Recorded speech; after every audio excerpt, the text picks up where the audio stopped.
Good morning students. आज की video में हम साइंस में चैप्टर 16 लाइट पढ़ेंगे। लाइट को हिंदी में प्रकाश कहते हैं। इस चैप्टर में हम reflection of light, formation of image by a plane mirror, और इसमें formation of image by a plane mirror में हम रे डायग्राम्स देखेंगे। प्लेन मिरर पे बनने वाली जो इमेजेस हैं उनके रे डायग्राम्स कैसे होते हैं, और रेगुलर और इरेगुलर रिफ्लेक्शन क्या है ये भी समझेंगे। और इसके अलावा मल्टीपल रिफ्लेक्शंस क्या होते हैं, तो टू मिरर्स के द्वारा जो मल्टीपल रिफ्लेक्शन शो किया जाता है ये भी हम जानेंगे। डिस्पर्जन ऑफ लाइट क्या है, द ह्यूमन आई, हमारी जो ह्यूमन आई है वो किस प्रिंसिपल पर काम करती है, और ये विजुअली चैलेंज पीपल जो होते हैं यानी जो आई डिफेक्ट होते हैं इनके बारे में भी इस चैप्टर में हम पढ़ेंगे। ये हमारे चैप्टर का फाइनल टॉपिक होगा। और अब हम इंट्रोडक्शन देखते हैं। स्टूडेंट्स, हम जानते हैं लाइट की क्या क्या प्रॉपर्टी होती है। और लाइट एक इलेक्ट्रोमैग्नेटिक वेव होती है। इसे ट्रैवल करने के लिए मटेरियल मीडियम की आवश्यकता नहीं होती है। लाइट के दो इफेक्ट होते हैं, रिफ्लेक्शन एंड रिफ्रैक्शन। तो रिफ्लेक्शन को हिंदी में परावर्तन कहते हैं और रिफ्रैक्शन को अपवर्तन कहते हैं।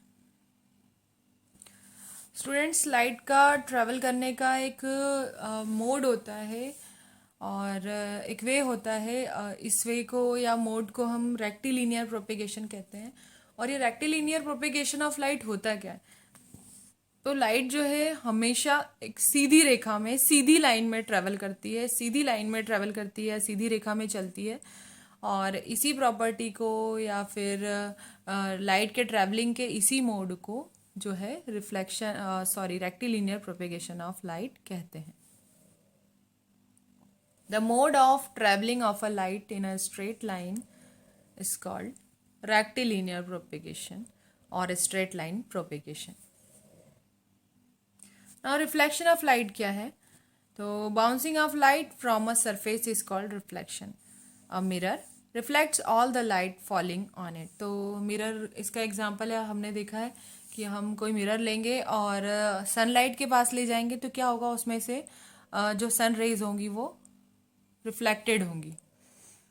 और इसका जो इफेक्ट आप देखेंगे वॉल पर भी, अगर आपने मिरर किया तो उसका रिफ्लेक्शन वॉल पर पड़ेगा।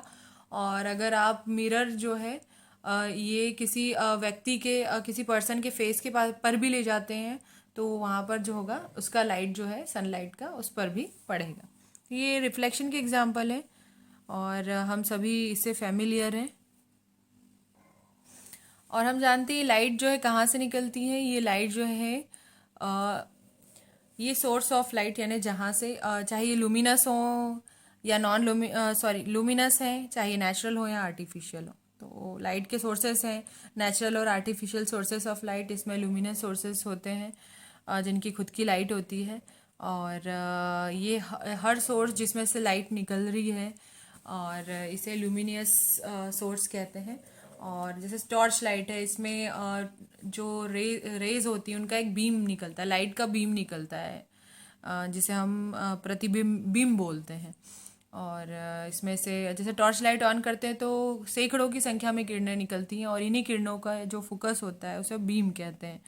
और हमने देखा जैसे हम टॉर्च लाइट ऑन करते हैं और इससे क्या होता है, बहुत सारी किरणें निकलती हैं और ये किरणें किसी भी सरफेस पर या किसी भी चीज़ पर पड़ती हैं तो ये उस चीज़ से क्या करती हैं, टकराती हैं। और टकराने के बाद उस ऑब्जेक्ट के द्वारा एब्जॉर्ब कर ली जाती हैं या फिर उस ऑब्जेक्ट से टकराकर वापस अपनी जगह पर पहुंच जाती है जहां से ये।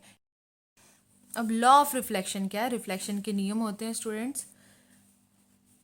अब आप देखेंगे यहाँ पर ये है प्लेन मिरर। सपोज ये प्लेन मिरर है, आप देखेंगे इसकी ये जो सरफेस है कैसी है, स्मूथ होती है और स्मूथ होने के साथ साथ रेगुलर होती है। ठीक है, तो यहाँ पर जैसे आपने किसी सोर्स ऑफ लाइट से जो है लाइट डाला, इस पर प्रकाश डाला, तो क्या होगा, प्लेन मिरर पर जो लाइट पड़ेगी, ये जो किरणें निकली हैं उसमें से इसे इंसिडेंट रे बोलते हैं। तो इंसिडेंट रे होती क्या है, ये सोर्स ऑफ लाइट से निकलने वाली रेज होती हैं, इंसिडेंट रे कहलाती है। अब ये प्लेन सरफेस पर जैसे ही इंसिडेंट रे पड़ती है तो क्या होता है, ये सेम एंगल से रिफ्लेक्टेड हो जाती है। ठीक है। तो ये इंसिडेंट रे जो है एक सेम एंगल से रिफ्लेक्टेड हो जाती है। इंसिडेंट रे को स्मॉल आई से रिप्रेजेंट करते हैं, रिफ्लेक्टेड रे को स्मॉल आर से रिप्रेजेंट करेंगे। ठीक है।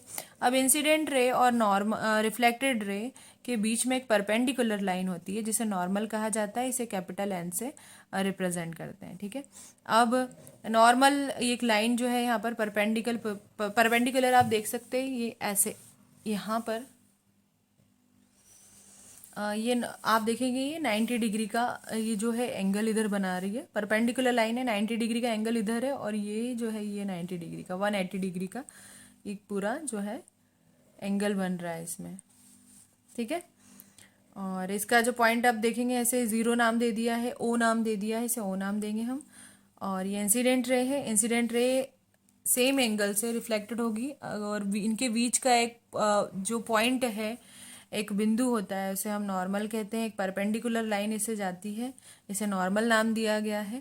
अब आप देखोगे कि एंगल ऑफ इंसिडेंट जो होता है एंगल ऑफ रिफ्लेक्शन के इक्वल होता है, और एंगल ऑफ इंसिडेंस को हम एंगल आई इस तरह से लिखेंगे, और इसे एंगल ऑफ रिफ्लेक्शन को हम एंगल आर इस तरह से लिखेंगे। अगर इंसिडेंट रे और नॉर्मल के बीच का एंगल 45 डिग्री है या 55 डिग्री से है, तो रिफ्लेक्टेड एंगल और नॉर्मल के बीच का एंगल भी सेम ही होगा। ठीक है। तो अगर इंसिडेंट रे और नॉर्मल के बीच का जो एंगल है वो 45 डिग्री है, तो नॉर्मल और रिफ्लेक्टेड एंगल के बीच जो एंगल बनेगा, इंसिडेंट रे से जो रिफ्लेक्टेड रे का एंगल बनेगा, वो भी इक्वल होगा, सेम होगा। जैसे अगर 45 डिग्री है तो भी 45 डिग्री होगा, 55 है तो 55 होगा। ठीक है। अब आपको क्या दिख रहा है यहाँ पर, incident ray, normal, reflected ray एक ही पॉइंट पर मिल रही है। ये पॉइंट इसे ओ नाम दिया है ना। ये नियम है रिफ्लेक्शन के। तो रिफ्लेक्शन का पहला नियम क्या कहता है, the angle of incidence is equal to the angle of reflection. तो इंसिडेंट रे के द्वारा जो एंगल बनाया जाएगा और इंसिडेंट रे से जो रिफ्लेक्टेड रे निकलेगी, उन दोनों के बीच का एंगल इक्वल होगा। तो इसे हम इस तरह से समझ सकते हैं, एंगल आई यानी angle of incidence is equal to the angle of reflection. तो angle I is equal to the angle R. ठीक है। द इंसिडेंट रे, ये इंसिडेंट रे है, the reflected ray and the normal meet at the same point, and this point is called point of incidence. अब incident ray, reflected ray और normal एक ही बिंदु पर मिल रही हैं, और इस बिंदु को पॉइंट ऑफ इंसिडेंस कहा जाता है। और ये कंडीशन कब होती है, जब जो सरफेस है वो स्मूथ हो, प्लेन हो, रेगुलर हो, और लाइट जो है ट्रांसपेरेंसी पर डिपेंड करेगी।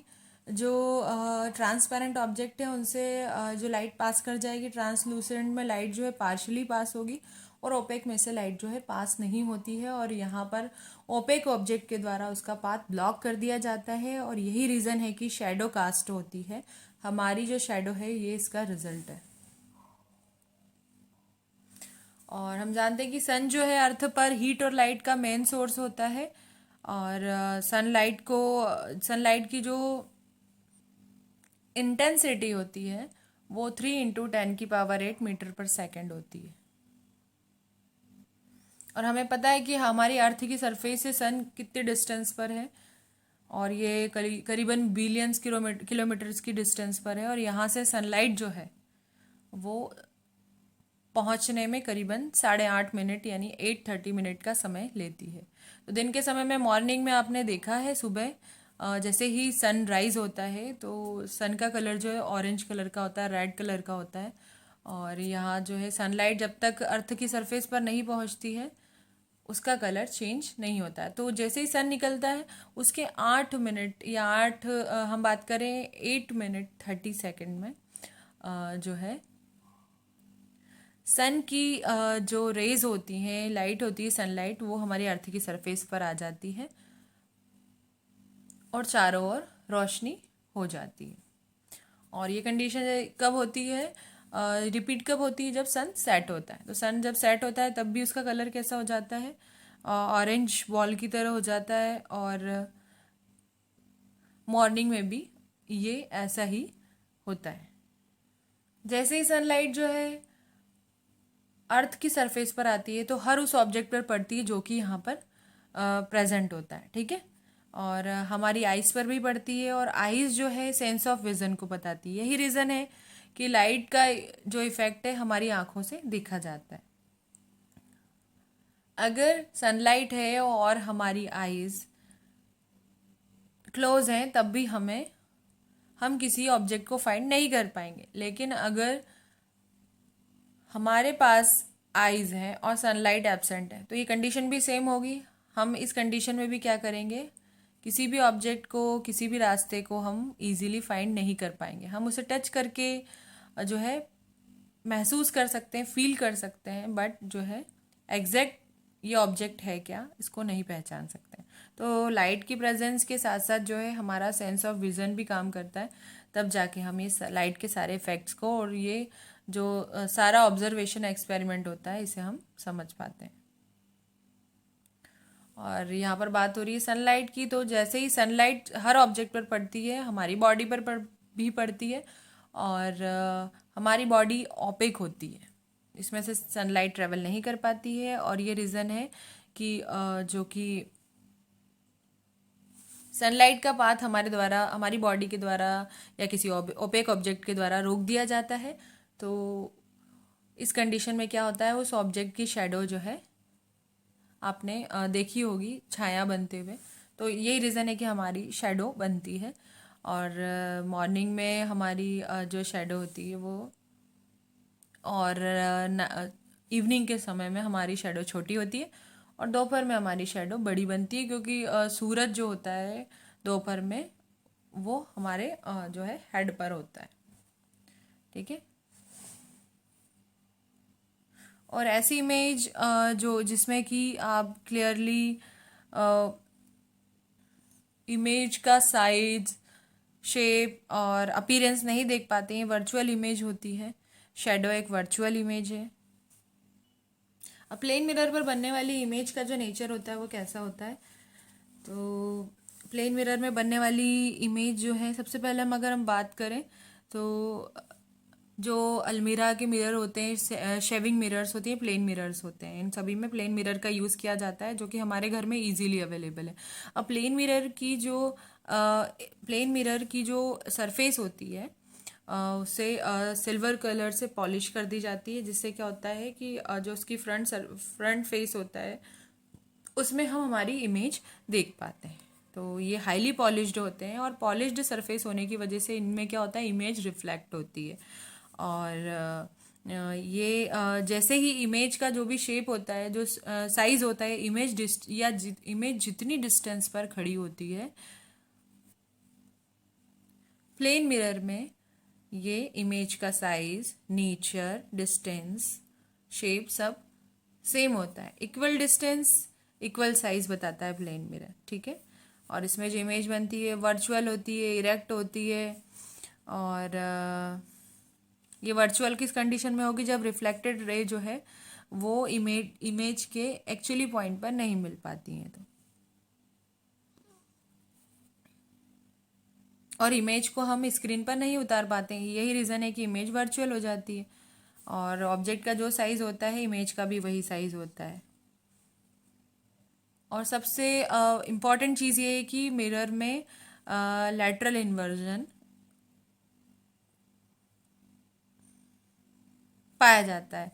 अब जैसे कि लैटरल इन्वर्जन क्या होता है कि हम जो है अगर मिरर में खुद को निहारते हैं या देखते हैं तो क्या होता है, हमारी जो लेफ़्ट साइड वाली इमेज है मिरर में राइट साइड दिखाई देती है, ठीक है। तो लेफ़्ट साइड जो है वो राइट साइड आपको लिखा दिखेगा। आप इसका जो एक एक्टिविटी कर सकते हैं, एक पेज पर अपने नाम का जो फर्स्ट लेटर है वो लिखें और उसे मिरर के सामने ले जाएं, तो आप देखेंगे कि आपको लेटरल इन्वर्जन दिखाई देगा। लेटरल इन्वर्जन होता है क्या एग्जैक्टली ये जैसे कि सपोज मेरे नेम का फर्स्ट लेटर कैपिटल एन है, ठीक है। तो इस तरह से आप जब मिरर में देखोगे, बीच में मिरर है, प्लेन मिरर, इस तरह से, तो आप यहाँ देखोगे तो ये जो एन है ये इस तरह से दिखाई देगा। तो राइट टू लेफ्ट और लेफ्ट टू राइट जो दिखाई देता है इसे लेटरल इन्वर्जन कहते हैं। अगर आपके पास सेल फोन है, आप सेल्फी ले रहे हैं और आपने नोजरिंग जो है आपने नोजरिंग जो है लेफ्ट हैंड वाले नोज में पहन रखी है, नोस्ट्रिल में, तो आपको, आप जब सेल्फी लेंगे तो आप मोबाइल में देखेंगे कि वो राइट साइड दिखाई देगी, बट वो एग्जैक्टली होती जो है वो लेफ्ट साइड होती है। तो बहुत सारे ऐसी जो कि कॉमन चीज़ें हैं जिनका एक्सपीरियंस हम डेली लाइफ में करते हैं। ये सब क्या है? लाइट के इफ़ेक्ट हैं, मिरर के इफ़ेक्ट हैं। अब locating the image by drawing अ रे डायग्राम। अब रे डायग्राम का ड्रॉ करना है और इमेज का जो लोकेशन है वो कैसे है, प्लेन मिरर में जो बनने वाली इमेजेस होती हैं वो किस टाइप से होती हैं हम देखेंगे। यहाँ पर डायग्राम दिया गया है। अब इसमें क्या करना है, इसको इस तरह से एक्सपेरिमेंट करने के लिए हमें एक वाइट शीट लेनी है, पेपर, वाइट शीट वाला पेपर लेना है और इसमें एक स्ट्रेट लाइन, सीधी लाइन ड्रॉ करनी है और इसके एक फर्स्ट पॉइंट को हम एम नाम दे देंगे और इसका जो अनदर पॉइंट है इसे एम डैश से रिप्रेजेंट करेंगे। ठीक है, तो एक स्ट्रेट लाइन ड्रॉ किया, एक पॉइंट को एम और एक को एम डैश से हमने डिनोट कर दिया। ठीक है, अब क्या करना है, हमें पेपर का जो सेंटर है उसमें हमने उसे पॉइंट मार्क कर देना है, ओ नाम देना है उसे। और इसके जो 5 सेंटीमीटर फ्रंट पर है मिरर, जैसा कि यहाँ पर दिया गया है, आपको दिखाई दे रहा है ये पॉइंट ओ। इसके सामने जो है एक फिगर दिखाई दे रहा है, ये ऑब्जेक्ट को रिप्रेजेंट करने के लिए। यहाँ पर ह्यूमन आई आपको दिखाई दे रही है, आई का डायग्राम है, इसे ई नाम दे दिया। ठीक है, अब यहाँ पर लाइट सोर्स में से लाइट पड़ेगी ओ सेंटर पर, तो क्या होगा, ये सेंटर क्या करता है, ये रे को सारे डायरेक्शन में क्या कर देता है, भेज देता है। और सिर्फ दो जो है वो इमेज को लोकेट करती हैं। ये इस तरह से दिख रहा है आपको। और ये जो 2 रेज होती हैं इंसिडेंट, 2 रेज ऑफ इंसिडेंट, ये जो यहाँ से निकली ओ सेंटर पर, ये 2 रेज ऑफ इंसिडेंट आपको दिखाई दे रही है, जो कि यहाँ पर भी पड़ रही है। तो इसे हम क्या नाम दे देंगे, इसे हम बी और बी डैश नाम दे देंगे। ठीक है, यहाँ बी नाम दे दिया इंसिडेंट रे को, बी डैश नाम दे दिया। और अब क्या करना है, अब हमें ओ और बी को ज्वाइन करना है, तो यहाँ बी, ओ और बी को यहाँ पे से ज्वाइन कर देंगे। ठीक है, और यहाँ पर क्या करेंगे, हम ये वाली जो रे है इसको बी से, बी डैश से ज्वाइन करें, एक को बी से तो ओ बी हो जाएगा और एक ओ को बी डैश से रिप्रेजेंट करेंगे तो ओ बी डैश हो जाएगा। ठीक है, ये 2 इंसिडेंट रे हैं, क्या नाम है उनका, ओ बी और ओ बी डैश। ठीक है, अब हमें नॉर्मल ड्रॉ करना है, नॉर्मल लाइन ड्रॉ करनी है दोनों पर, यानी ओ बी जो हमने ये लिया है नॉर्मल, ये नॉर्मल लाइन है, ये दोनों के बीच में है और बी के बीच में एन है, नॉर्मल है, एन और एन डैश सिंपल एन है दोनों पर एक में, और एक इंसिडेंट के लिए जो एक एन डैश से रिप्रेजेंट किया है इसमें नॉर्मल को। ठीक है, तो इसे हम किस तरह से नाम दे देंगे, एन बी एन, और इस वाली नॉर्मल को हम क्या नाम देंगे, इस वाले इंसिडेंट में जो नॉर्मल लाइन पड़ी इसे हम नाम देंगे N dash B dash N dash. Okay, अब हमें एंगल्स जो दिए गए इनके बीच में जो एंगल्स बन रहे हैं यहाँ पर, ये जैसे ही इंसिडेंट रेस पर पड़ी, बीच में एक परपेंडिकुलर लाइन दिख रही है, नॉर्मल होती है यहाँ पर angle of incidence, angle of reflection बनेगा। तो ये 2 एंगल ऑफ इंसिडेंस दिए गए हैं, एंगल आई, और फर्स्ट वाला जो फर्स्ट रे से जो एंगल ऑफ इंसिडेंट बना है इसे आई डैश I1 नाम दिया, और दूसरे वाले से जो यहाँ पर एंगल ऑफ इंसिडेंस बना है ये वाला, इसे I2 नाम दिया गया है। नाउ अब नेक्स्ट स्टेप में हमें क्या करना है, बी आर ड्रॉ करना है। ठीक है, बी आर, तो ये जो है यहाँ पर हमने लाइन जो है इसे बढ़ा दी, इसे आर नाम दे दिया इस पॉइंट को।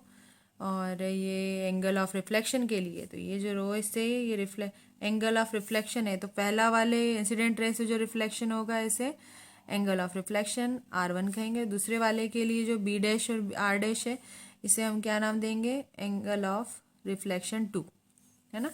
तो R1 is equal to I1, ये किसके इक्वल होगा, क्योंकि हमने रिफ्लेक्शन ऑफ लाइट का जो नियम पढ़ा है, पहला नियम वो क्या है, angle of incidence is equal to the angle of reflection.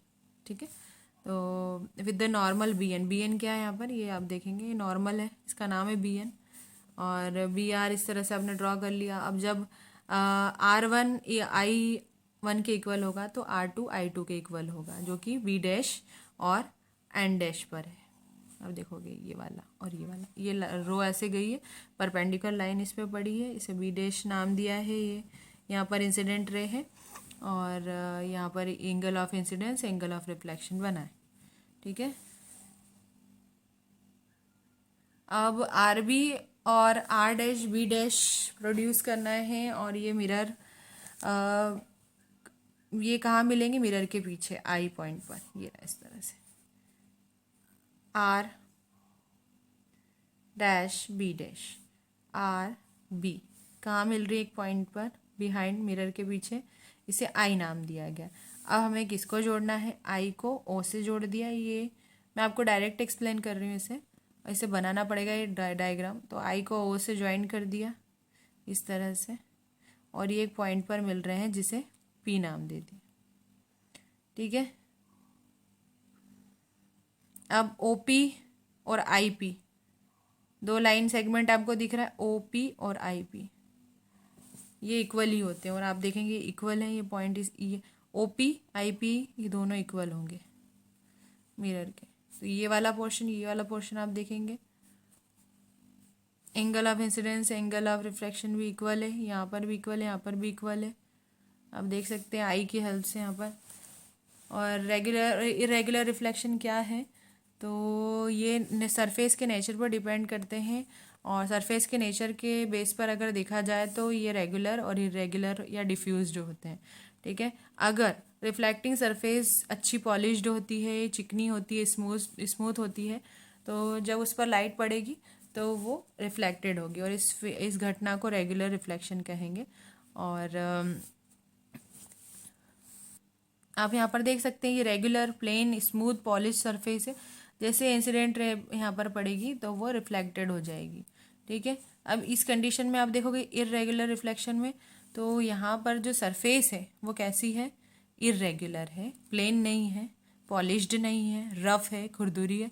तो यहाँ पर क्या होगा, लाइन जो है सारे डायरेक्शन में स्कैटर्ड हो जाएंगी, ये इरेगुलर रिफ्लेक्शन होता है। इरेगुलर रिफ्लेक्शन को डिफ्यूज रिफ्लेक्शन भी कहते हैं। तो ये रे डायग्राम्स हैं इनके। अब multiple reflection by two mirrors, two mirrors की हेल्प से हम मल्टीपल रिफ्लेक्शन करवा सकते हैं इंसिडेंट रे का। तो सेला या पार्लर हम गए हैं, वहाँ पर हमने प्लेन मिरर्स देखे हैं, तो वो इस तरह से अरेंज किए हुए रहते हैं जिसमें जो कि हमारी इमेज है वो एक से ज़्यादा दिखाई देती है। अब इस सिचुएशन में क्या होता है कि एक इमेज जो इमेज बनाती है, उस वो इमेज जो वो किसी मिरर के द्वारा जो एक इमेज होती है, जब एक इमेज मिरर के सामने होती है तो उसका रिफ्लेक्शन दूसरे मिरर पर भी पड़ता है, इसीलिए क्या होता है मोर देन इमेजेस बनती हैं। इसे मल्टीपल रिफ्लेक्शन कहा जाता है, और इसके एग्जांपल हैं कैलाइडोस्कोप वगैरह, ये मल्टीपल रिफ्लेक्शन को शो करते हैं, इसी प्रॉपर्टी पर काम करते हैं और इसी प्रिंसिपल पर काम करते हैं। अगर दो मिरर को इंक्लाइन कर दिया जाए एक एंगल पर, जैसे इस तरह से दो एंगल है, आप देखेंगे जैसे यहाँ बताया गया है दो एंगल है, तो इन्हें आप देखोगे मिरर लिया गया है रेक्टेंगुलर, आपको ऐसे मिरर दिख रहा है, इनको यहाँ पे 3 मिरर लिए गए रेक्टेंगुलर शेप में जो, और इसको इस तरह से ज्वाइन कर दिया, तो ये जो है इनको इंक्लाइन कर दिया है, झुका दिया इस तरह से, आप देखेंगे तो यहाँ पर क्या होगा, इसकी वजह से क्या होगा कि सिर्फ दो मिरर पर आप किसी सिंगल रिफ्लेक्शन को या सिंगल इमेज के रिफ्लेक्शन को नहीं देखोगे, बल्कि आप बहुत सारी इमेजेस आपको दिखाई देंगी, और ये इसमें मिरर के बीच में बनने वाले एंगल्स पर डिपेंड करता है। और ये कब ऑब्जर्व होगा, जो एंगल है वो मिरर के बीच का जो एंगल है वो यहाँ पर दिया गया है थीटा होगा। तो नंबर ऑफ इमेजेस कितनी होगी जो है ये कब बनेगी, जब 360 डिग्री का एंगल होगा और ये थीटा से डिवाइड होगा और -1, ये फॉर्मूले की फॉर्म में इसको दिया गया है। और सारे मिरर जो है राइट एंगल्स पर होंगे, तो हमें ये कंडीशन कैसे दिखाई देगा, ये फॉर्मूला क्या होगा, 360 डिग्री अपॉन 90 डिग्री -1, तो यहाँ 3 इमेजेस बनेंगी। इस तरह से इसे कैलकुलेट किया जाता है। अगर एंगल दो मिरर के बीच का एंगल 60 डिग्री होगा तो 5 इमेजेस भी दिखाई देती हैं, और अगर एंगल जो 30 डिग्री होगा तो 11 इमेजेस बनेंगी। और दो मिरर्स को अगर पैरेलल रख दें एक दूसरे के तो एंगल 0 डिग्री का होगा। और इसमें बहुत ज़्यादा यानी इन्फिनिट नंबर में इमेज दिखाई देंगी। तो ये आपको इमेज कैसे बनेगी ये बताने के लिए बताया गया है कि जो मिरर का एंगल होगा वो किस तरह से बनाया जाए या किस एंगल पर उसे झुकाया जाए। और ये मिरर की जो डिस्टेंस है वो जितनी ज़्यादा बढ़ाई जाएगी इमेज उतनी फैंटर होगी। ठीक है, कैलाइडोस्कोप भी इसी प्रॉपर्टी पर काम करता है। ये आपको ये 3 रेक्टेंगुलर ग्लास दिख रहे हैं, कांच हैं और इनकी एक सरफेस पॉलिश्ड है। तीनों को इस तरह से ज्वाइन कर दिया और तीनों की ये जो एंड दिख रहे हैं आपको 1 2 3, ये वाला एंड इसको ज्वाइन कर दिया, चिपका दिया। और बीच में चूड़ी के टुकड़े या कलरफुल बटन्स वगैरह स्टोन्स वगैरह हम रख सकते हैं। टेप से भी इनको मिरर को हम चिपका सकते हैं इस तरह से, या कार्डबोर्ड लगा के इसको अच्छी तरह से कवर कर ले। और आप जब यहाँ पे एक होल करके देखेंगे, एक तो ये जो है कैमरे की तरह आप देखोगे, कलरफुल जो कैमरा होता है जो कि मल्टीपल रिफ्लेक्शन को बताता है। तो ये जो चूड़ियों के टुकड़े हैं, बटन्स या स्टोन आपने लिए, उनका रिफ्लेक्शन कांच पर आपको दिखाई देगा और मल्टीपल रिफ्लेक्शन बनेगा उसका। कैलाइडोस्कोप है, पेरिस्कोप है, ये कुछ इस तरह की जो है प्रॉपर्टीज़ को बताते हैं, इसी प्रिंसिपल पर काम करते हैं। पेरिस्कोप का यूज़ जो है जो कि है वाटर बॉडीज़ वगैरह में, सी वगैरह में, नदियों वगैरह में जब बोटिंग वगैरह होती है वहाँ पर किया जाता है। पेरिस्कोप कुछ इस तरह का इंस्ट्रूमेंट होता है। यहाँ पर एक मिरर लगा होता है, एक यहाँ मिरर लगा होता है और एक यहाँ। तो यहाँ का जो रिफ्लेक्शन होता है यहाँ इमेज का, आप यहाँ से देखोगे तो ये यहाँ दिखाई देता है और यहाँ से फिर हमारी आइज़ में पास दिखाई देता है। पेरिस्कोप इस तरह का इंस्ट्रूमेंट होता है। इसे हम पेरिस्कोप, कैलाइडोस्कोप हाथ से भी बनाते हैं। तो इनकी मेथड आपकी बुक्स में दी गई है। डिस्पर्जन ऑफ लाइट क्या होती है? तो what is the colour of sunlight? Sunlight का कलर क्या होता है? तो हम जानते हैं कलरलेस होता है और हम कह सकते हैं कि सनलाइट का जो कलर है वो वाइट होता है। तो वाइट लाइट जो है ये एक स्पेक्ट्रम बनाती है, बैंड ऑफ स्पेक्ट्रम इसमें पाया जाता है। और 7th क्लास में हमने पढ़ा है कि सनलाइट जो है 7 कलर का कॉम्बिनेशन होती है। ये कलर्स है red, orange, yellow, green, blue, indigo, violet. या हम इसे इस तरह से भी कह सकते हैं violet, indigo, blue, green, yellow, orange and red. अब इसे विबग्योर भी कह सकते हैं। हिंदी में इसे बेजानी हप्पी नाला कहते हैं।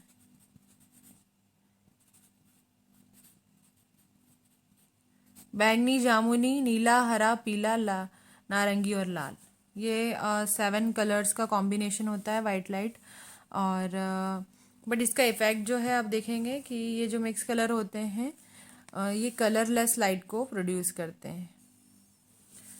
अगर आप सनलाइट को किसी प्रिज्म की थ्रू से देखेंगे, प्रिज्म इस तरह का होता है जिसकी 2 साइड जो होती हैं वो रेक्टेंगुलर होती है और आमने सामने की जो साइड्स होती हैं वो रेक्टेंगुलर होती हैं। और इस तरह की आप देखोगे 2 साइड तो ट्रायंगुलर होती हैं और आमने सामने की 2 साइड्स तो रेक्टेंगुलर होती है।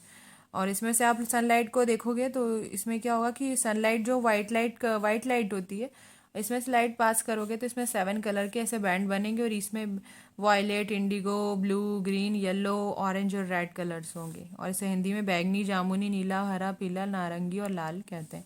तो ये 7 कलर का इसमें जो स्पेक्ट्रम बनेगा। तो जो हमारा रेनबो है वो भी इसी का ही रिजल्ट होता है। इसमें क्या होता है कि ये डिस्पर्जन होता है क्या actually? The splitting of light into its components colour is called dispersion. और ये रेनबो के बारे में मैंने अभी आपको बताया, तो रेनबो इसका क्या है, एक सुटेबल एग्जाम्पल है। और ये जो ये कब बनता है? सन के जस्ट अपोजिट बनेगा। तो सनलाइट जैसे रिफ्लेक्ट होती है उसी के रिफ्लेक्शन से रेनबो बनता है। सनलाइट से वाइट लाइट निकलती है, वाइट लाइट के इफेक्ट से 7 कलर का बैंड बनता है। ये तो एक स्पेक्ट्रम में 7 कलर्स होते हैं।